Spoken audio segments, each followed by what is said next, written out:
Assalamualaikum warahmatullahi wabarakatuh dan salam sejahtera. Selamat malam saya ucapkan kepada anda semua. Alhamdulillah, malam ni anda bersama dengan saya Dr. Azam Adam dalam sesi perkongsian ilmu kesihatan. Okey. Malam ni saya nak kupas topik yang agak nama saya dah pernah kupas tetapi dah lama tak sentuh. Iaitu berkenaan dengan apa? Berkenaan dengan sakit sendi dan tulang. Sebab apa? Sebab atas request ramai kita punya DND punya followers. Dia suruh saya kupas untuk bagi sedikit ilmu lah, cara macam mana nak kawal sakit sendi, sakit lutut ni kan. Biasalah. Waalaikumsalam Pak Roskia. Okey. So sakit sendi dan sakit lutut ni, sakit tulang ni sebenarnya penyakit yang biasanya kena pada golongan-golongan yang dah berusia lah, kan. Yang gejala paling sering yang saya dapat komplain apa dia? Solat susah nak rukuk nak sujud. Dia duduk, dia solat apa dengan duduk. Okey, so malam ni saya nak berkongsi sedikit dengan anda insya-Allah tentang tips atau cara macam mana nak dapatkan apa? Nak dapatkan apa nama tu? Lutut yang sihat. Dan cara macam mana kita nak cuba kawal. Okey. Sebelum kita mula, saya nak menyapalah. Di situ kita ada siapa tu? Kejap kita ada Puan Rokiah, Puan Uliza kan. Lepas tu ada Puan apa lagi tu? Puan Mihran, Puan Azlina ya. Alhamdulillah. So kalau anda sudi, saya minta kalau boleh mungkin boleh share. Boleh share, like dan komen sesi live ni supaya mungkin rakan-rakan atau keluarga anda semua yang ada masalah sakit lutut ni dapat juga ilmu insya-Allah. Okey. Alright.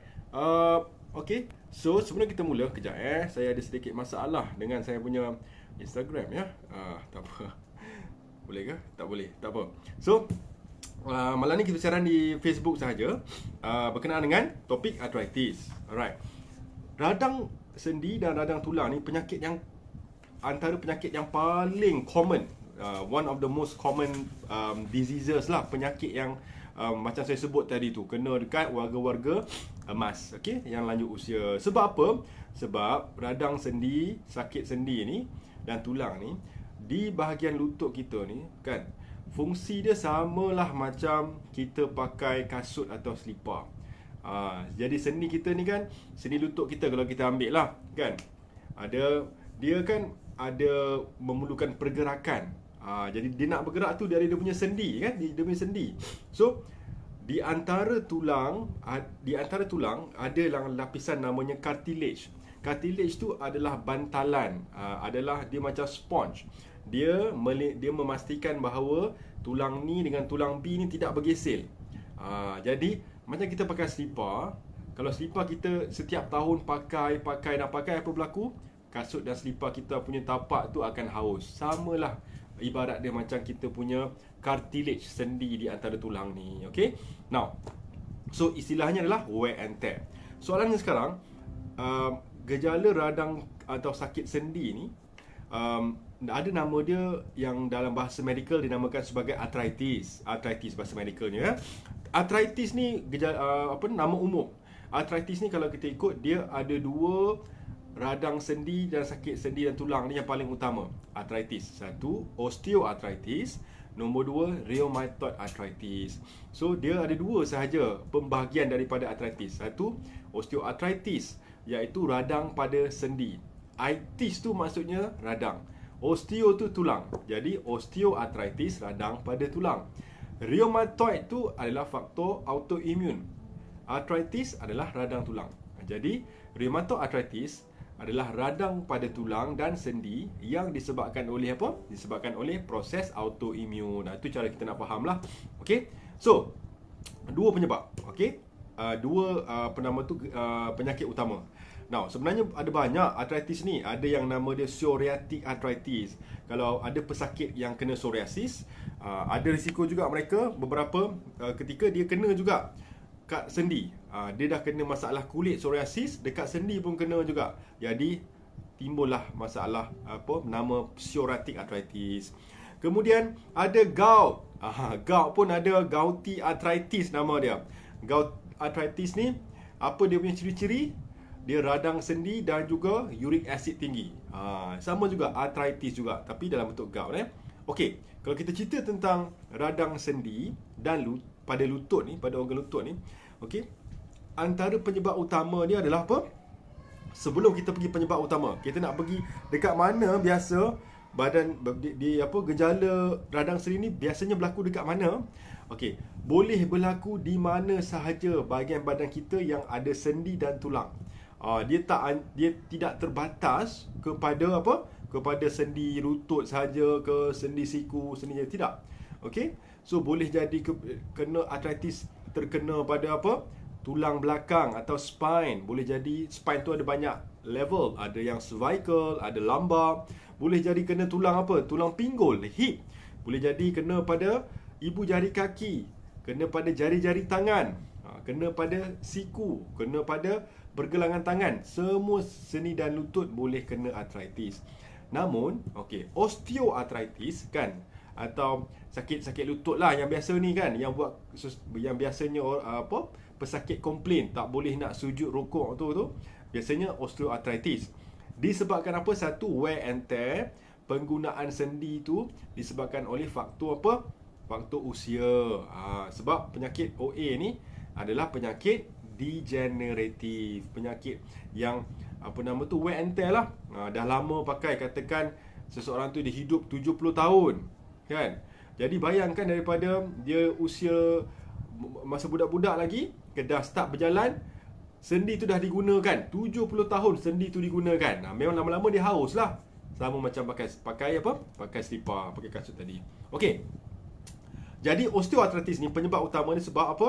Biasanya kena kepada bahagian-bahagian yang weight bearing. Weight bearing maksudnya di bahagian-bahagian yang menampung berat badan kita. Contoh yang paling tersering apa dia? Apakah sendi yang paling utama untuk tampung berat badan kita? Tak lain tak bukan adalah sendi lutut. Jadi sebab tu banyak yang sakit lutut. Sebab dekat sendi lutut tu lah ia menampung beban badan kita. Okey. Sama ada di lutut dan juga di pinggul, hip juga menanggung beban badan kita. Okey. So sebab itulah antara cara untuk mengurangkan gejala ni, dia ada kaitan dengan berat badan. Okey. Kemudian apa yang berlaku adalah pada osteoarthritis ni adalah berlakunya masalah pada cartilage tu. Cartilage yang saya sebut tadi tu, bantalan sponge tu yang di antara dua tulang tu, dia semakin haus, dia semakin rosak lah. Macam tu kan. Menipis dan rosak. Lama-lama bila dah tak ada kan, jadi tulang dengan tulang berlaga. Bila tulang berlaga, timbullah gejala-gejala sakit tadi kan. Macam tu. Okey, kalau rheumatoid arthritis pula, RA, dia penyakit autoimun dan penyakit radang sendi. Okey, dia punya gejala lain sikit. Biasanya sendi-sendi yang tulang yang kena tu, dia tidak terhad kepada sendi-sendi tulang yang melibatkan beban berat badan. Biasanya dia fokus kena pada apa? Sendi-sendi yang kecil, di jari ibu jari kaki, di jari-jari tangan, di pergelangan tangan kan. Dia tidak melibatkan beban berat. Macam tu So ada beza lah dari sudut dia punya, kita panggil kat mana senang nak kena sakit tu. Okey. Kalau kita bicara tentang faktor risiko. Okey, faktor risiko untuk arthritis ni sama ada osteoarthritis, OA, atau rheumatoid arthritis, RA, kan, psoriatic arthritis ke apa, sama je. Nombor satu, faktor usia. Faktor usia yang kerana kaitannya adalah isu wear and tear. Lagi bertambah usia seseorang tu, lagi banyaklah digunakan sendi, betul. Bila sendi banyak digunakan, lagi cepat dia haus. Macam tu Jadi meningkat usia juga faktor risiko Kemudian wanita lebih berisiko untuk kena radang sendi dan tulang ni. Jawapannya tidak diketahui kenapa, tetapi dikaitkan dengan wanita ni, dia ada fasa menopause. Bila dah menopause, dah tentu hormon kewanitaan, estrogen, progesteron semua dah tak ada. Dan hormon-hormon kewanitaan ni, dia ada sifat melindungi kesihatan tulang. Dia menjamin, dia menjaga keparatan tulang. Jadi itu antara sebab lah wanita lebih sering kena sakit sendi ni. Okey. Nombor 3, faktor risiko yang lain adalah obesity, berat badan yang berlebihan. Okey. Puan Sobiha Osman, selamat malam. Saprisap. Okey. Jadi bagi siapa yang saya tak sempat nak jawab salam tu, saya jawab dalam hati jangan kecil hati. Sebab saya tak nak apa nama tu. Thank you Muhammad Nailul Afkar. Yes, topik menarik. Harap-harap dapat manfaat insya-Allah. Okey, sambung sikit. So, kita sambung tentang faktor risiko. Kemudian orang yang berlebihan berat badan, obesity, agak-agak kenapa? Cuba teka, kenapa orang yang obese ni, orang yang berlebihan berat badan ni, dia lagi senang nak kena arthritis? Jawapannya apa? Jawapannya mudah saja. Sebab orang berat badan berlebihan ni, dia akan beri beban yang lebih kepada sendi-sendi yang saya sebut tadi lah. Lebih lagi sendi pada sendi lutut, sendi pinggul. So, bayangkan ni lutut kita, ni sendi kita kan. So, menampung berat katakan 100 kg obesity. So, katakan ada dua sendi. Satu sendi 50 kg, lagi satu sendi 50 kg. Jadi bayangkan dia punya pressure, dia punya tekanan yang terpaksa ditanggung oleh sendi lutut tu, disebabkan berat badan kita yang berlebihan. Jadi sebab itulah orang yang obes lebih senanglah lutut dia rosak atau kena arthritis. Okey. Faktor risiko lain adalah genetik. Faktor genetik juga mainkan peranan. Okey. Ada satu penyakit yang dinamakan sebagai hemochromatosis. Panjang nama dia, tak perlu ingat. Itu adalah penyakit di mana berlakunya iron overload dalam badan, terlebih zat besi, iron. Dan biasanya hemochromatosis ni juga berlaku kepada pesakit-pesakit genetik seperti apa? Thalassemia, seperti hemofilia. Juga misalkan kalau sesiapa yang ada sakit thalassemia ke, hemofilia ke, kan, dia punya zat besi juga dalam badan terlebih tinggi. Bila zat besi lebih tinggi dalam badan, lebih senang nak kena arthritis ni. Macam tu Okey. Kemudian itu dia punya faktor risiko. Sekarang kita cerita tentang gejala. Gejala umum sakit sendi ni apa dia? Atau gejala umum arthritis ni. Okey, sama sahaja. Satu, dia ada gejala yang kita namakan sebagai the cardinal signs of inflammation. Gejala-gejala goal, gejala-gejala yang besar untuk radang. Okey. So, dia ada nama dia rubor. Rubor tu bahasa Latin, sakit. Sakit dah tentulah. So, skala sakit tu, sakit adalah biasanya gejala yang paling utama dan paling umum. Kemudian kolor, di tempat yang berlaku keradangan, kalau misalkan di lutut atau di ibu jari kaki, di buku lali, kalau misalkan contoh kena rheumatoid arthritis atau gout arthritis, dia akan berubah warna merah sebab ada berlaku proses radang di situ. Kemudian apa lagi? Gejala nombor 3 adalah dolor. Dolor tu panas. So kalau anda rasa tempat yang sedang berlaku proses radang ni, cuba rasa pakai tangan. Dia akan rasa panas. Memang rasanya panas. Sebab itu adalah tanda-tanda radang.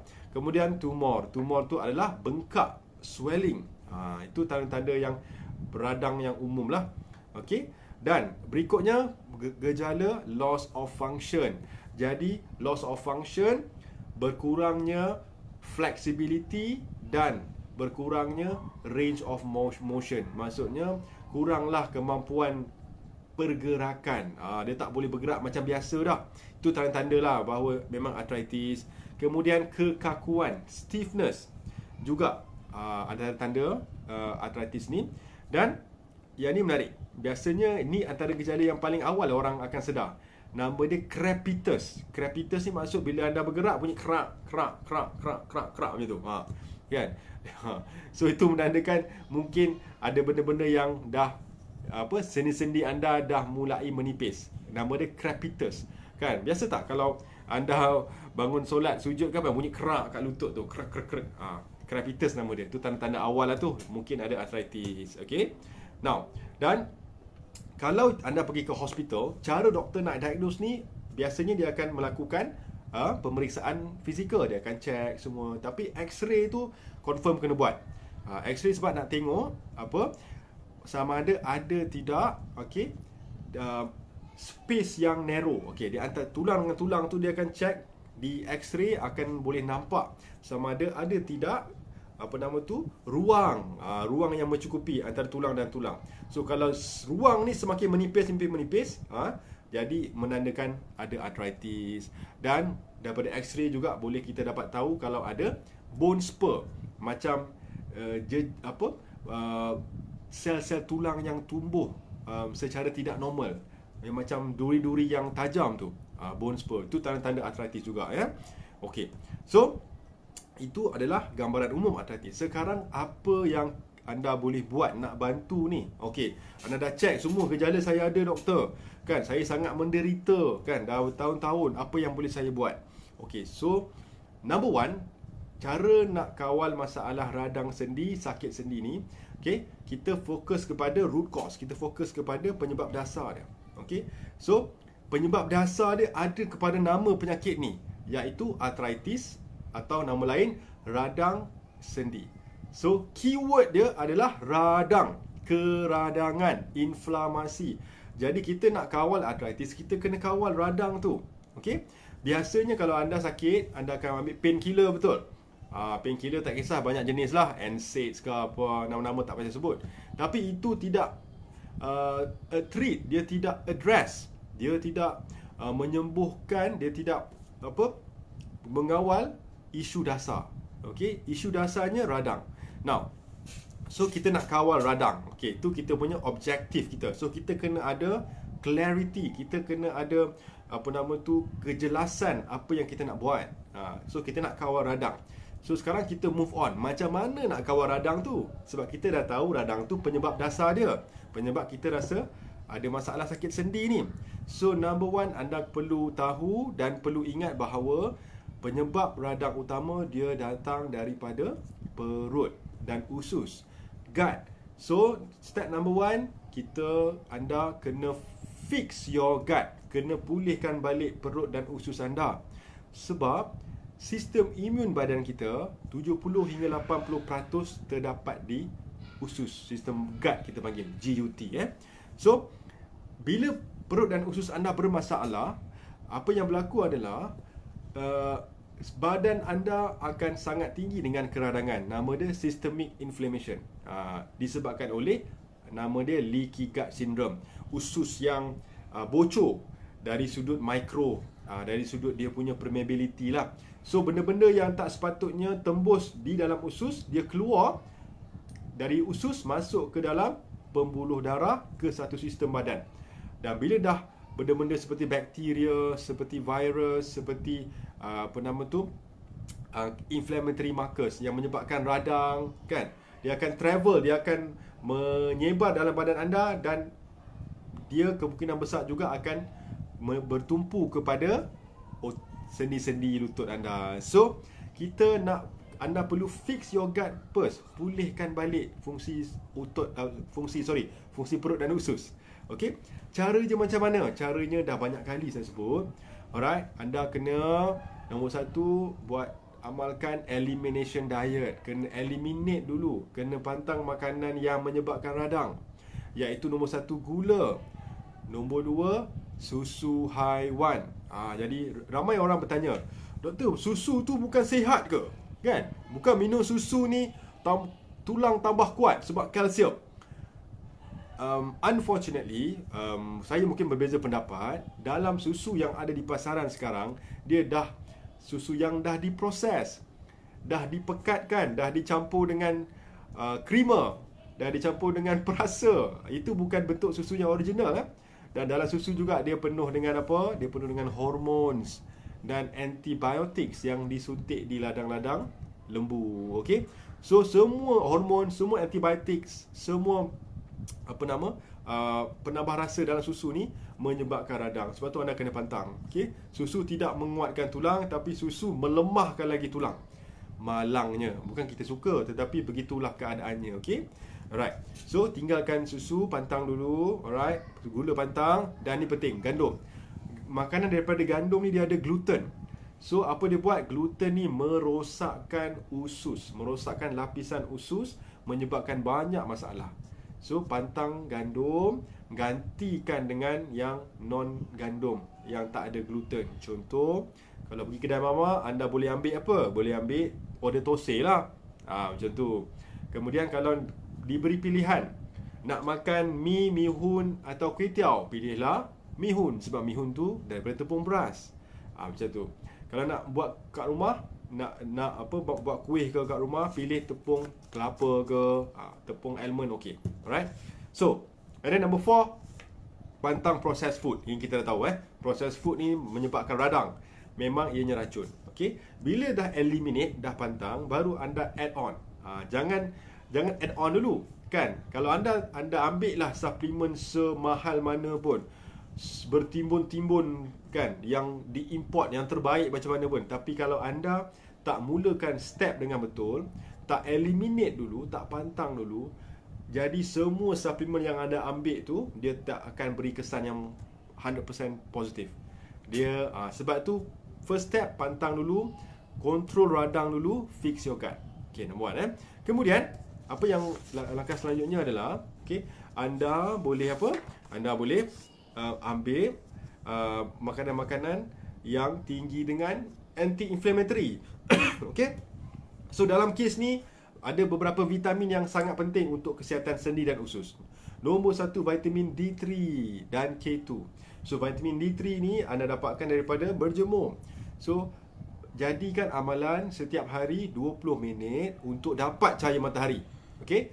So keluar je rumah, kan, anda buat sunbathing. Sebab badan kita ada kemampuan nak menghasilkan vitamin D secara alami. So keluar rumah, buat sunbathing 20 minit dah cukup. Kemudian anda tingkatkan pengambilan makanan tinggi dengan vitamin D. Saya punya favourite adalah cendawan dan juga bayam. Dua tu, dari sudut sayur lah. Telur ayam kampung pun okey juga, tinggi Alright. So itu cara dia. Lepas tu, ni paling penting, gaya hidup, lifestyle. Anda kena modify. Anda kena adakan lifestyle modification. Sebab nak tak nak, seperti yang saya sebut tadi tu, penyebab kepada sendi anda ni sakit adalah berat badan yang berlebihan. So memang kena tu kawal berat badan, nak tak nak sebab berat badan tu diberi beban kepada lutut anda. So lifestyle modification yang paling bagus, anda kena pastikan setiap hari ada pergerakan, ada movement. Jangan tak bergerak. Antara exercise yang paling mudah, paling simple, paling practical yang anda kena buat pun setiap hari by default adalah berjalan. Banyakkan berjalan, kan. Itu. So berjalan ni termasuk moderate, low to moderate intensity lah. Tapi kalau boleh, anda ada ruang, ada peluang, boleh buat brisk walking, boleh buat berenang pun bagus, kan. Naik basikal pun bagus. Sebab apa? Sebab anda perlukan movement.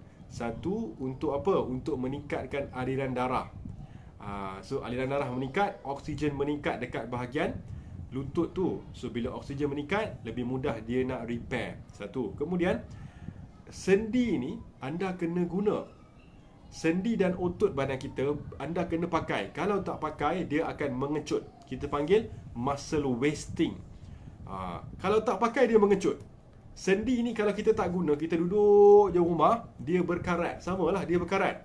So pastikan setiap hari jangan pernah tinggalkan pergerakan. Kena bergerak. Sebab itu kalau anda masih mampu bergerak, mampu solat seperti biasa, walaupun sakit-sakit sikit, kan, selagi mampu, selagi boleh, jangan biasakan diri untuk solat duduk sebenarnya, kan. Sebab bila anda dah biasakan diri dengan solat duduk, anda dah tak guna sendi lutut tu, nanti lebih cepat dia akan berkarat. Lebih cepat dia kaku nanti. So tak apa, cuba tahan sikit sakit tu, janji guna sahaja sendi tu, kan. Kita nak bagi dia sentiasa longgar. Dia punya sentiasa fleksibel, sentiasa ada range of motion dia yang cantik. Boleh Alright. Itu lifestyle sangat penting. Kemudian kalau misalkan anda ada kenal sesiapa di tempat yang ada pengamal akupunktur. Akupunktur pun sangat bagus Akupunktur pun banyak kajian dibuat, sangat bagus untuk bantu, alright, untuk bantu mereka yang ada masalah arthritis ni, sebab dia akan fokus kepada titik-titik meridian kawal sakit. So boleh cari akupunkturis yang bagus. Dan ni saya nak ajar ni, kalau dari sudut supplements, Okay, supplements yang anda boleh cari di farmasi, ni mungkin anda dah tahu. Alright, supplement yang paling best adalah glucosamine dan chondroitin. Glucosamine dan chondroitin boleh cari. Fungsi glucosamine dan chondroitin sulfate ni adalah dia melindungi anda punya lapisan-lapisan bantalan cartilage di antara tulang tu daripada semakin rosak, dan chondroitin dan glucosamine ni dia ada sifat painkiller yang alami. Okey. Lepas tu apa yang anda boleh buat? Anda boleh cari curcumin. Kalau tak mampu nak beli suplemen di farmasi, curcumin ni paling mudah. Banyakkan makanan dengan tinggi dengan kunyit. So anda boleh suruh orang rumah atau anda sendiri masak tu, lebihkan kunyit dalam masakan, sama ada kunyit hidup atau kunyit serbuk tu. Kan, kalau tak nak beli di farmasi lah, sama juga manfaat dia anda dapat. Okey, lebihkan kunyit. Dan ini bagus, anda boleh cari Boswellia. Boswellia ni suplemen yang ada di farmasi, cari Boswellia ni tumbuhan yang memang dah banyak digunakan untuk sendi. Dan kalau untuk sapu ni, antara yang terbaik ada nama dia Capsaicin Gel. Capsaicin Gel ni adalah daripada ekstrak daripada cili. Anda boleh cari di farmasi. Dia bukan untuk dimakan, disapu dekat bahagian sendi. Jadi ia bukan steroid, dia bukan bahan kimia, dia ekstrak daripada cili. Capsaicin, ejaan dia CAPSAICIN gel. Untuk sapu lah, boleh cari di farmasi. Okey. Dan yang pentingnya antara yang bagusnya, suplemen ni sangat penting. Anda kena pastikan tingkatkan pengambilan vitamin C dalam diet. Sebab vitamin C ni penting untuk pembentukan collagen. Collagen ni adalah protein yang digunakan untuk membina semua cartilage, semua sendi-sendi, semua lapisan-lapisan otot, tendon, semua memerlukan collagen. So, tingkatkan vitamin C. Caranya ambil buah-buahan yang tinggi dengan vitamin C, seperti buah cherries, lepas tu buah citrus, orange, mandarin ke, tembikai pun tinggi vitamin C. Lebihkan. Dan anda boleh juga tingkatkan pengambilan collagen. Dia ada namanya collagen peptide. Collagen tu boleh cari dekat farmasi. Tetapi saya ajar anda lah ni kan, antara cara paling alami nak dapat collagen ni adalah apa dia? Anda minum atau anda dalam seminggu sekali tu anda buat sup sup kaki ayam. Kan? Kaki ayam ni dia antara paling tinggi dengan collagen kaki ayam tu. Kan, sebab tu orang Cina dia cukup suka minum kaki ayam ni.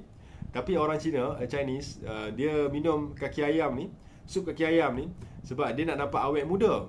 Memang dia tinggi collagen. So seminggu sekali boleh pergi ke pasar, cari kaki ayam tu, rebus, buat sup. Bagus. Dia memang sangat tinggi dengan collagen. Atau anda boleh buat bone broth lah. Bone broth pun bagus. Alright, itu rebusan daripada tulang-tulang. Sup tulang pun bagus. Kemudian tips terakhir saya nak kongsi dengan anda semua malam ni adalah anda boleh amalkan contrast bath. Contrast bath ni maksudnya apa? Anda siapkan 2 baldi. Satu baldi diisi dengan air panas, satu baldi diisi dengan air sejuk. Okey. So anda kena the best kalau ada ni lah, ada bathtub. Itu memang satu badan, kalau dapat rendam terbaik. Kalau ada lah. Kalau tak ada, pakai 2 baldi. Satu baldi sejuk, satu baldi air panas. Okey. Dalam baldi air panas tu, letakkan dalam 2 sudu Epsom salt. Epsom. Pernah dengar kan? Epsom salt. EPSOM. Cari dekat farmasi banyak tu. Epsom salt. Okey, letak dalam air panas. Alright.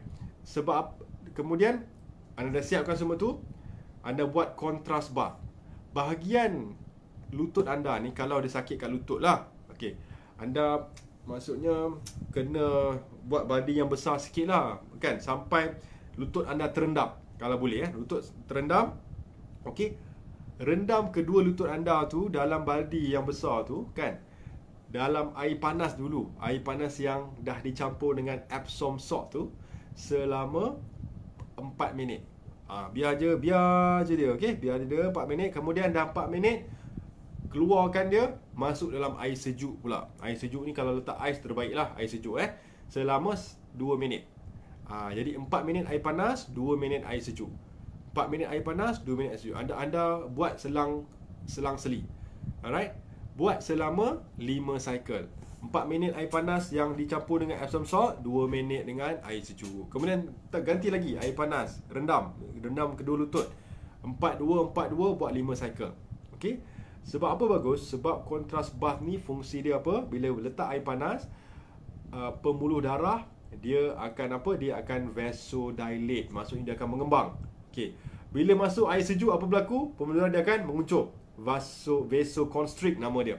So, kita nak buat ni, ibarat dia efek daripada kita buat air panas, air sejuk ni lebih kurang sama efek dengan mengurut.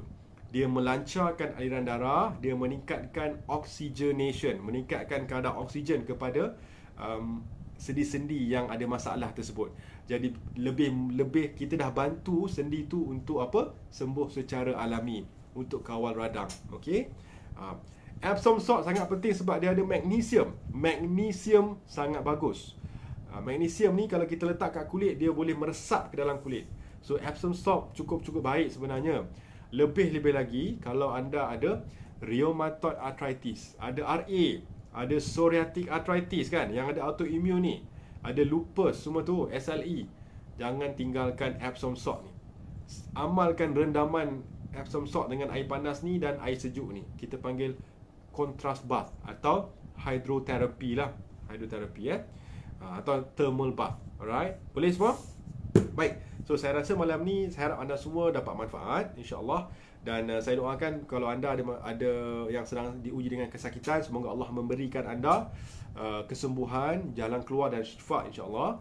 Dan saya nak minta kita semua banyakkan doa kepada saudara kita yang sedang diuji, dizalimi di Gaza. Moga-moga Allah memberikan mereka bantuan, memberikan mereka kemenangan, kemudahan, kekuatan. Dan moga Allah membantu mereka untuk mengakhirkan penderitaan yang dilakukan oleh rejim Zionis, laknatullah lah, yang sangat-sangat kita sedih. Baik, alhamdulillah, terima kasih banyak semua. Jumpa lagi dan assalamualaikum. Let go dan feel good.